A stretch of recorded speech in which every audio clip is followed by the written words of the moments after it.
Welcome to Fanatics Live, where we virtually connect you with your favorite stars and athletes right at home. Tonight, we will be meeting with fans, signing autographs, and engaging in live Q&A.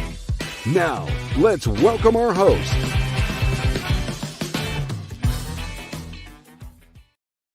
Hello, everyone, and welcome to another edition of Fanatics Live, where we are all about bringing your favorite athletes, coaches, and managers to you right at home. I'm your host, Jessica Blaylock, and I am so thrilled to have a chance in just a moment to introduce you to our very special guest. But first, I wanted to let you know that today's show is brought to you by the FanCash Rewards Card by Fanatics.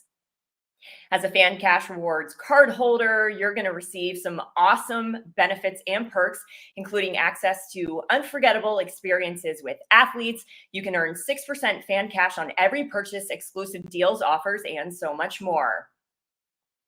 I always enjoy getting to host Fanatics Live, but this one today really means a lot to me, and I'll explain why in just a second. Today, we are joined by current Marlins manager and former Yankee Don Mattingly. So many of you know about his incredible accomplishments as a player, and there really are truly so many. During his 14 years with the New York Yankees, he had a career average of .307, 2,153 hits, and 222 home runs. He was a six-time All-Star. He won multiple Gold Glove and Silver Slugger awards. His number has even been retired by the Yankees. Really, the list goes on and on. So many of you know him as Donnie Baseball, but I've had the chance to just get to know him as Donnie. As one of the reporters for the Marlins, I've worked alongside Donnie for 7 years. And what I can tell you is, as great of a player as he was, as great of a manager as he is, he's an even better person. And I really mean that. He's the type of guy that walks around the team plane at the end of the season, shaking everyone's hand and saying thank you for their contributions. He's the type of guy that always has time for people, no matter how long his day has been. He's the type of person who spots a fan in the crowd with a poster that says, "Hey, I was named after you." And even though he's busy getting ready for a game, he still goes over and he says hi and he signs the poster and he takes a picture. That's the Donnie I know. And I hope that you get to know him a little bit better like that today too. So without further ado. Oh, Jessica, thank you. What an introduction. That was quite an introduction. Making me sad. I'll miss you. You are the best, Donnie. I've got my picture right here. And really, I meant every word from the bottom of my heart. And as part of these last 7 years, I've also learned that you're not just the manager of a baseball team. You're a dad. You're a husband. You're really involved in your charity, Mattingly Charities. You participate in community events like later on today, an awesome golf tournament with the Marlins. And I'm curious, how do you balance not only managing a baseball team, but also managing all the other hats that you wear in life? I don't know. I think I've gotten better at it over time, right? At first, I wasn't comfortable trying to manage all of it and uncomfortable with this or that or the other. But I think as I've aged, you're more comfortable in your beliefs and what you want to accomplish, like our foundation at home. I'm a lot more willing to go ask people to come in and help us out because I know we're doing good things and making an impact on kids' lives. The home part has always been part of me. I think that's just coming from getting raised by great parents and having brothers and family and you know your kids aren't perfect, right? There's stuff but you want to try to be there for them and deal with whatever you have to deal with. But being older now, a parent with a younger, I have a boy that's in his 30s, have boys in their 30s, and then you have Louis at 7, and like the 7's kind of like a whole new experience, right? And just so much fun. It's almost like grandparent dad, right? That's what Lori tells me. It's like, hey, you're not his grandpa, you're his dad. You can't just let him do whatever he wants. So that's different for me. You know how much I love Louis. That kid is the best. Well, as a manager, you've had the opportunity to work with some teams that have a heavy veteran presence, right? But you've also had the opportunity to work with teams that have had a lot of young players. I think of the 2019 Marlins in particular. And I know that you've always loved that aspect of helping players develop. What is it about not just being a manager, but almost in the sense being able to be a little bit of a teacher that you love so much? Well, I think that's for me, when I got into coaching, I really wanted to separate myself as the player, and it was nothing about me. It needed to be all about the players. And if I was there to help guys, if I could help them in any way in their career and help them get better, then that was where my satisfaction needed to come from. And that it really is the biggest joy, is to watch Miguel Rojas, our Marlins shortstop right now, come from a guy, in LA where I had him when he just comes into camp I think we traded for him or we picked him up off waivers, not even sure. But watch this kid develop and turn into a man and a leader, right, and get everything out of his ability, right? You're never going to say, Miggy is Ozzie Smith, but I tell you what, at the end of the day, Miggy is going to be get as much out of his career and out of his talent as anyone. Yeah. So that is a joy for me to watch that. You touched on it a little bit, just maybe being either a little bit more comfortable or just a little bit more confident, but how has your managing style changed from maybe when you first started out to where you are now? Definitely a lot more comfortable. When you start managing, you think you're ready. Found out quickly that you may be ready, but there's a lot of things you need to learn. And so I've had good people with me. Trey Hillman was my bench coach at first. Tim Wallach, two great baseball people with great baseball minds, had good mentors really from the standpoint early, with managers I played for, and coached with. I just think experience comes comfort, confrontation with players and handling more situations. They're always good for you because you learn how to handle it. You may make a mistake with one guy, but then you learn from that. And next time you have that same type situation, you're more well equipped to handle it, and you're more comfortable dealing with it. You've had the opportunity to manage some incredible players. You've had the opportunity to be a part of some incredible moments. I think in particular, watching Ichiro get to 3,000 hits, have a front row seat for that. What are some of your favorite memories or maybe favorite moments as a manager? Yeah, I have lots of memories and moments, right? And watched some great seasons. Ichiro is one of those guys that you have a chance to work with that you're like, wow, this is really cool to manage each and to watch him work and see what he does, right? Also some moments, I wouldn't say like favorite moments, but just special moments of being part of, the D. Gordon home run after an awful moment with Jose and coming back with that and our guys and watching our team come together and actually to be able to manage Jose. It's just an incredible kid for me, just a joy because Jose embodied what you should be. I get sad when I talk about it, embodied what you should be as a major league player, because Jose was great, but he loved it, right? And he was like a little kid that you see in Little League playing the game. And I thought Jose is so special because of that. And so that's one of probably, the guys that I got to manage, incredible guy to be around. Yeah, he absolutely reminded you how much joy this game can bring and that it's supposed to be fun, for sure. That's right. Those are all the questions from me, Donnie. We have a ton of fans who are super excited about getting to ask you some of their questions, whether it's live and in person or whether it's through social media. So Mike from South Georgia, he says that if he could hit a home run off anybody, it would be Pedro Martinez. Excellent selection. And he said that he became a fan of yours, Donnie, because of how you played the game. You hustled on every single play, and you really set the example of how to do things the right way as a player. Let's welcome in Mike. Mike, thank you, man. I appreciate that. And Pedro, good morning. You a lefty or a righty? I'm a righty, but after Pedro and the Don Zimmer thing, he's a little bit of bad blood as a Yankees fan for Pedro. Right. You hit one off Pedro, you might get you back off the plate that next time up. Well, if I was ever good enough to hit one off Pedro, I'd definitely do a bat flip and some somersaults down the first baseline. No, Pedro's awesome, man. This guy could really, really, really pitch. Oh, yeah. No, I grew up in Vero Beach, Dodger Town. Well, when I grew up, so Pedro was there and Ramon and all them before he was the Red Sox. Yeah, he was amazing. I remember one game that Pedro pitched against the Yankees. I was the hitting coach at that point, and we kind of jumped him early. Like, he's good, first pitch fastball. This guy threw strikes, and he was a tough guy to deal with because he had a combination of like 4 pitches, and he used them all pretty equally. His fastball was always the dominant pitch, but so our guys kind of jumped him early.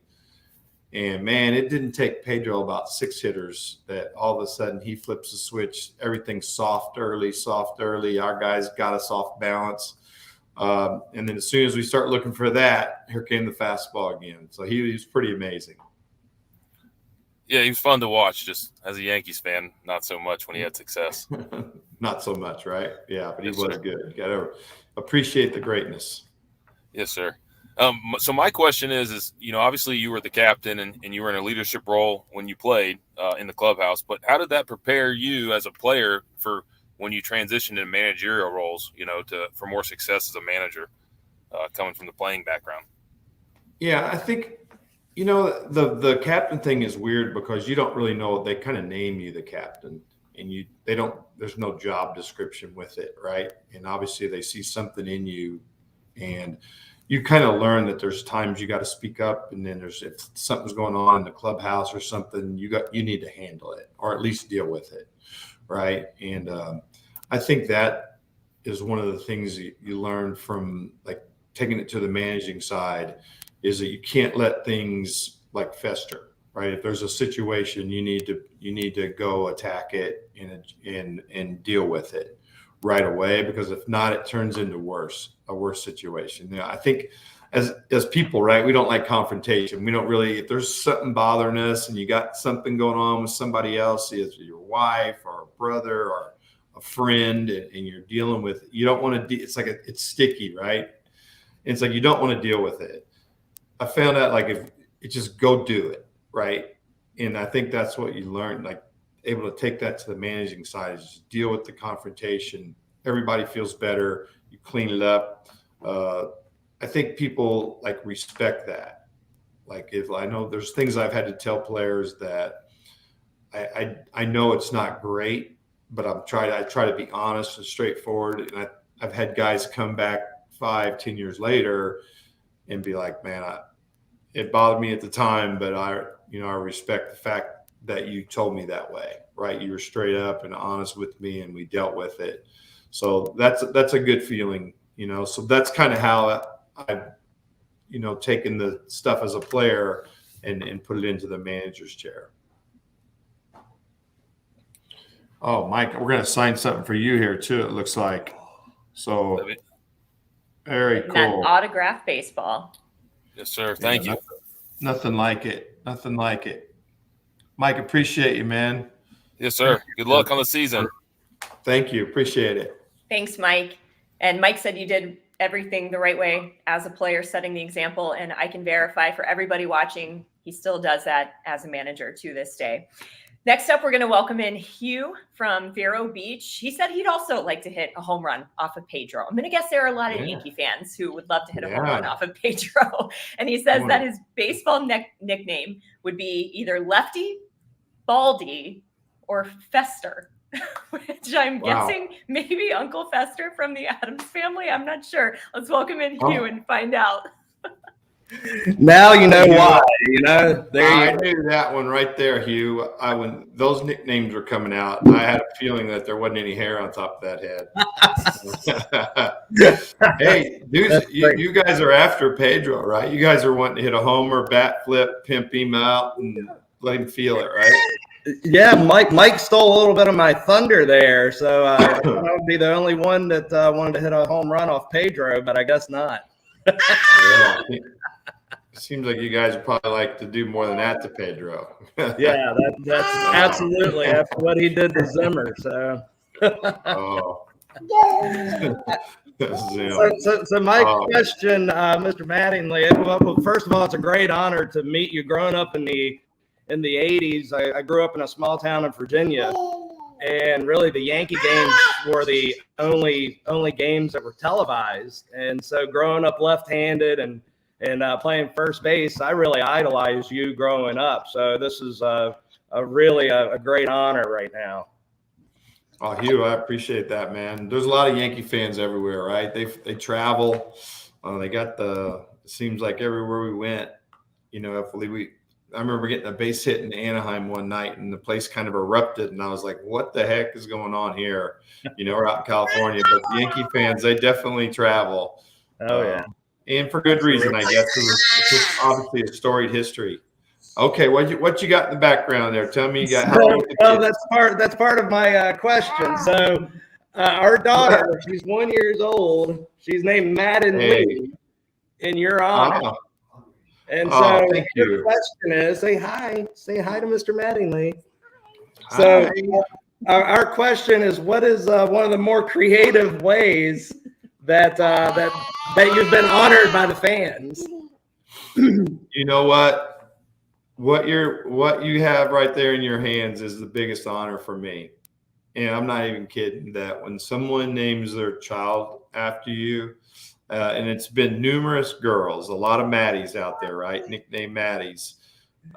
It really does, because that speaks more to me about, you don't name your kid after someone or kind of honor that you don't respect, right? And that's what, in a sense, makes me feel the best when someone does that, because I know I wouldn't name my child after just like, I love Julius Erving, but I wouldn't, I didn't exactly go out and name him, but, I would, it could have been, but I wouldn't have done it if I didn't respect who they were. Right. And I always appreciate anybody that names their child after me. Well, thank you. I appreciate you taking the time today. Yeah. And this looks like this might be for Maddie Lee. It sure right is. Here. I see it. Can I see that? Is that right? There we go. It sure is. Yeah, Maddie, that's right. This is yours. And you won't know who I am unless your dad tells you later. Oh, she'll know exactly who you are. I do like that shirt, though, in the back of that shirt right there. The Maddie Lee.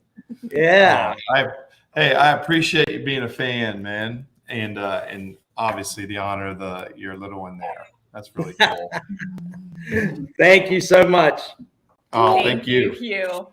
She is absolutely adorable, and I love the little ballerina skirt too. I mean, that is just the cutest, and that's what's so cool, Donnie. Over the past several seasons, I see it everywhere we go. There have been multiple fans who will come up to me and say, "Hey, can you please tell Donnie my son, my daughter is named after him," and it just means so much. So it's such a beautiful tribute. So really cool to see that. It really is. It's something that you can't. Yeah. Almost put into words what it means. Yeah. Yeah, it really is. It's just an honor that you just feel good about. That is really cool. Well, we have one more question from Alex. He's from Fullerton, California. He attended his first baseball game at the age of 8. That's a wonderful age to fall in love with the game. And he said that he became a fan of yours after attending his first ever Yankees game back in 1992. Let's welcome in Alex. Hi, Mr. Alex, Mattingly. how you It's great doing? to meet you. Great. Nice to meet you. Yeah, appreciate it. So you're from Cali, huh? So I've lived in California the last 20 years. I was born in Connecticut, grew up in Ridgefield, Connecticut. So my parents were New Yorkers, and I definitely got indoctrinated into the Yankee fandom. Oh yeah, yeah. You don't get to get away from that, right? You grow up. Yeah. You are a Yankee fan. Yeah. So I know my dad is thrilled I'm doing this. He definitely got me into the game and always gave me advice when I played. So yeah, it's a real thrill to meet you and to tell him about it. Very cool. Very cool. So now you're out in California, right? Do you still follow the Yankees? It's kind of tougher, right, with the time changes? Yeah, it's not bad for me. I mean, sometimes the games start early because I'm at work, but I always catch them in Anaheim, so that's fun. At least you're working, right? Seems like it's hard to get people to want to work nowadays. So what else is going on? Yeah, go ahead. What you got? Yeah, well, my big question for you is you've had so many accomplishments over your career. What career achievement are you most proud of overall? Oh, I don't know. It's hard to say, right? I don't even know if it's the baseball side now. It's like, I was proud of my career. Um, if I really had to talk about baseball accomplishments, I think I would talk about Gold Gloves more than I would talk about anything else. I feel like that's something that's one of those things you got to want to do. Because it's not, I mean, unless you get a Gold Glove, you're not really getting any attention for it. It's things that get overlooked. Everybody wants to see the home run or the big hit, and they'll know you for that. But defense is kind of one of those things you're doing it because you want to help your team win a game, right? And I think that's one of the things that I was always like, every time I was able to win that award, it was like really proud of that, right? Because I know there's a lot of work that goes into it, and it's kind of like it's kind of about you, but it's not really about you. It's really about the team. And so, if I had to think of like one area, that would be the area for me that I'm probably as proud of as anything. Yeah, that's so valuable. And the current Yankees are proving that defense is important to winning games. Yeah, no question. They're off to a great start this year. And it's good to see Big G over there, off to a good start, and him and Judge, and really the whole crew. Even like I've seen so many of those guys, but like LeMay, who's one of my guys that I love watching him, see how he's doing because of watching him in Colorado. He was such a solid player there, and kind of under the radar because they had some other big names, but DJ was just such a solid player, a tough out, used the whole field. It's like, this dude's a good hitter, kind of got overlooked, right? And it's great to see him in New York kind of getting the attention for the kind of player he is. So that's really cool. So anyway, Alex, I appreciate you coming on and being a fan. I know we got this ball for you, be coming your way at some point. And just appreciate it, man. Thank you so much. It's so great to meet you. Thanks, All right, Alex. thanks. Nice to meet you. All right, now just a reminder for everyone watching out there, if you can't necessarily jump on live, you can still submit questions by following @Fanatics on Instagram. So we've got a couple of social media questions now for you. The first one comes from Angel.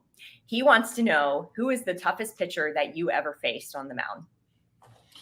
I always say, like, Mark Langston, for me, was a guy that I didn't really enjoy facing. He's a left-handed pitcher, threw hard, a lot of different looks, different angles, big curveball, short slider. You drop down sidearm on you, run the ball, the fastball back in, just a lot of different things to deal with. And he was like, for me, a guy that was just giving me all kinds of issues. I can't imagine any pitcher giving you all kinds of issues, especially with a career average of 307, but I will take that one. Plenty of issues.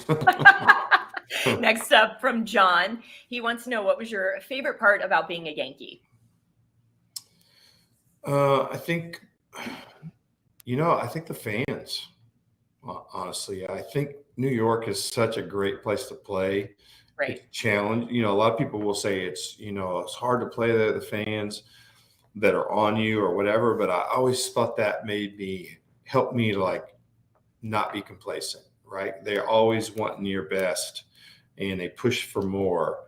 And it enabled me, who I felt like, I'm more of a day in, day out player, where the little things you do, certain places they don't even notice them, but like in New York, they know if you move a runner, to the next base, if you're able to get a bunt down, if you make a good defensive play, if you get that runner, just all the little things, parts of the game. And if you play hard, it's like they appreciate it. And I think that's one of the things that I really enjoyed about playing in New York, was that the fans were tough, but they were knowledgeable, and just like that feeling of them pushing you all the time. Because if you didn't do well, they're going to let you know too. And so that was always the challenge of playing there. That is a fan base with a deep rooted passion for the game, truly. And we have one last minute submission for a social media question, potentially a familiar face for you. This one comes from Jason. Hey Don, first time, long time. You do pregame interviews and postgame interviews every day. I'm curious who your favorite interviewer is. Valley Sports Florida personality Jessica Blaylock, Kelly Sacco, or Craig Minervini. Or maybe it's Marlins radio personality Kyle Seeloff. Thanks.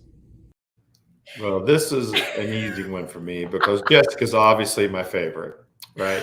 Oh, I thought it was going to be Kyle, 100%. No, but my favorite interaction is Kyle and Jessica arguing like a little married couple every day. True, They just back and forth.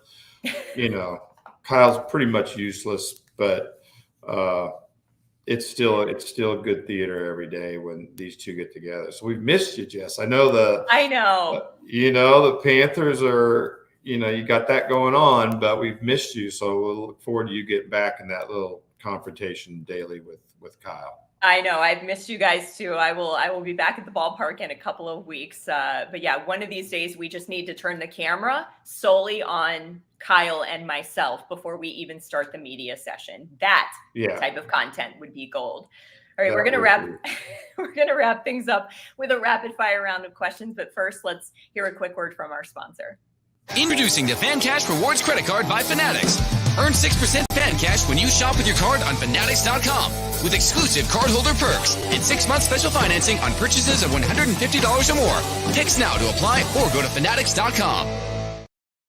Again, just a reminder, today's show is brought to you by the FanCash Rewards Card by Fanatics. For more information on exclusive perks and benefits of being a card holder, head to Fanatics.com or be sure to text FAN events to that number that is scrolling by on the screen right now, 94323 to apply today. All right, Donnie, we're going to wrap things up with a rapid fire round of questions. Just call out the first thing that comes to your mind with each question. First off, sunflower seeds or bubble gum in the dugout? Seeds. Is there a certain flavor? Do you like just the straight up original ones or the barbecue maybe? There's like one that's like sweet and salty. Ooh, nice. The new one. They got all kinds of that's the best. They're a little too much salt on those things though. I just still can't figure out how to separate them from the seeds. It just turns into a huge mess for me. Is there a player that you have coached or managed that reminds you of you as a player? Wow, I don't know about that one. I got to think about that. I think I'm probably more like Miggy, and maybe that's why I connect with him. Is that I feel like I always had to work extremely hard to be good. It didn't feel like it ever came easy. Had to like battle to get better all the time. For me, I think, because you have to do it quick. So I'm gonna go with Miggy. I tell you, Miguel Rojas, one of my favorite players, because he plays every play 110% all out, leaves it all out on the field every single game. If you were going to ask for an autograph, who would it be from? Probably Trout right now. Like there's a lot of guys I love to watch play and like so many guys that are so good, but Trout is just like, haven't got to see him play a lot, but every time you see him play, it's like, man, this dude's really good. And like, you feel like he's just like just quietly goes about just being like the best player out there, day in, kind of day out. And yeah, he would be probably the guy. And I'm leaving a lot. It's not fair because I'm leaving all kinds of dudes out that I would ask for autographs. Also, Mike Trout, just such a genuinely kind and nice human being, which adds to it as well. Did you or do you have a pregame superstition? Oh my God. What? I mean, they change all the time, right? So like for the last 3 days, like I'm talking to Tanner Scott every day. He goes, you went with the black sleeves and the blue, that's whatever. I'm like, we won. I'm wearing it again. And, his question to me always is the same socks, right? And shoes. And he's like, well, did you at least get them washed? I'm like, yes, Tanner, we washed them. So, yeah. So like all the time, something, right? Like if I would wear a certain T-shirt during BP or whatever, and we win, we're on a winning streak, that thing's like, I'm going to wear that combination like the next day. And then if we're not, then I'm going to keep trying to find the right combo. I do the same thing. If I wear my hair in a ponytail and the Marlins win, I have to wear my hair in a ponytail the next day. You try. It's funny. You think you can impact the game in some sort of way doing simple things. Yeah, but it's either crazy. way. Like I told, Mr. Sherman was in and his wife Cynthia, they were there at the games, and we win like 2 or 3 in a row. And like she doesn't show up. And I'm like, hey, Bruce, can you let Cynthia know that, hey, we're winning? She's got to come back. Yeah. There's no taking days off. Got to Right? be there. So you got to be there until it ends. Now, you've been referenced into truly iconic shows, The Simpsons and Seinfeld. So I'll ask you, Simpsons or Seinfeld? Which one would you choose? For me, I would choose Seinfeld because I've actually watched probably more episodes of that.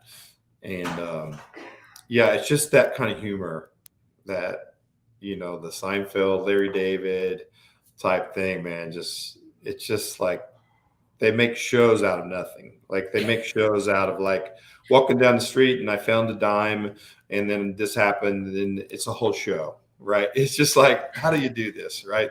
Those kind of minds. So I didn't watch much of the Simpsons. I have never watched that episode, so it's a little tougher for me. And I'm not a big TV person, so like Right. I've caught Seinfeld probably more never when it was going on, but more catching it on reruns and stuff. So I definitely say Seinfeld. Also, you got to meet Jerry Seinfeld last year at Citi Field, right? So Yeah, that was pretty cool. yeah. That was cool. Yeah, Definitely. And I know I'd met him before. He did a Gold Glove dinner in New York with Rollins, and he was the entertainment, and just I love his stand up too. It's like it's clean, but it's funny, Right. and it's about stuff that's happened in my life, right? Right. It feels like I that happened to me, right? Definitely. Favorite sport to watch other than baseball? NFL football, no doubt about it. Right. I mean, I could watch NFL football all day on Sunday, but I'd have no chance to do it because it's like Lori and Louie. There's like no way I can do it. And I would say that like the NBA playoffs, and I never grew up with hockey, so it's tougher for me, but like the NBA playoffs, I love the NBA. I like the NBA playoffs too. But And the Heat are still in it right now. Oh yeah, the Heat are, yeah, they romped last night. But, Finals prediction? You got the Heat in the finals? Oh, I'll take the Heat. I think it's going to be a tougher series than it looked last night. I think the Celtics were tired coming into that series. They didn't have a couple starters. It's not going to be quite that easy. I think that's going to be a little bit of a fight, with those two teams. Those two teams both play hard. They both play defense. They got, quality like stars, and they get after it. So I think it's going to be a good series. Obviously, I gotta root for the Heat. I mean, I'm in Miami. I can't be, Mr. Spolstra and Mr. Riley over there. They do it right. So that's definitely for the Heat. Yeah, they definitely do. Now, you love Yogi Berra. Favorite Yogiism? Okay, so Yogiism or Yogi story? Either one. Let's go both. Let's go. Okay, I'll go with the story first, right? So Yogi, I'm coming back into the Yankee camp and just like as a guest instructor, right? And Yogi's there doing the same. And so Joe Torre had me going with Nick Johnson. Wherever he went, he goes, you go where Nick goes, right? And you just kind of keep an eye on him and anything you see with him, whatever. And so I go to Bradenton with Nick, and Nick's a younger player, so I'm going everywhere. I'm going every day, right? And Yogi, he didn't go, so he stays back at the complex in Tampa. So we get back like 5:00, right? And I'm like, and we've been, we leave at whatever time, 11:00 in the morning, and we get back, and Yogi's still there. And I'm like, Yogi, you've been here all day? And he goes, yeah, it would have been all day at the hotel too. Swear to God, came right out of his mouth. And I'm like, well, yeah, you're right. It would have been. That's fantastic. And I guess the one I like is that, nobody goes there. It's I don't want to go there. It's too crowded, right? Or nobody goes there anymore because it's so No, crowded. right, exactly. There's so many good ones. And we'll wrap up with this. You were known for having just an incredible, iconic mustache. Is there a chance that you'll ever bring the stash back? I don't think so. The stashes will always be accompanied by some form of a beard because it's pretty much white, and Lori hates it. So guys out there that want to stay married and like your wife, you kind of do what's going on. But truly, it is white, and like anytime my beard gets going, it makes me feel really old. So I don't think it's coming back unless it comes with a goatee, beard, or there's another where we're locked in the house for another 6 weeks. Then that could come back. There's a reason why they say happy wife, happy life, right? No doubt. Well, Donnie, thank you so much for this. This has been so much fun. And, I know I'm away from the ballpark right now, but it's wonderful to have been able to spend some time with you this morning and catch up a little bit. Certainly appreciate just how great you were with the fans and just truly giving them a genuine interaction. As always, I appreciate the time and can't wait to see you soon. All right, Jess. Thanks. Good to see you. All right. Bye, Donnie. Say hello to Kyle. I'll say hello to Kyle for you. Yes, please do. Thank you so much. All right.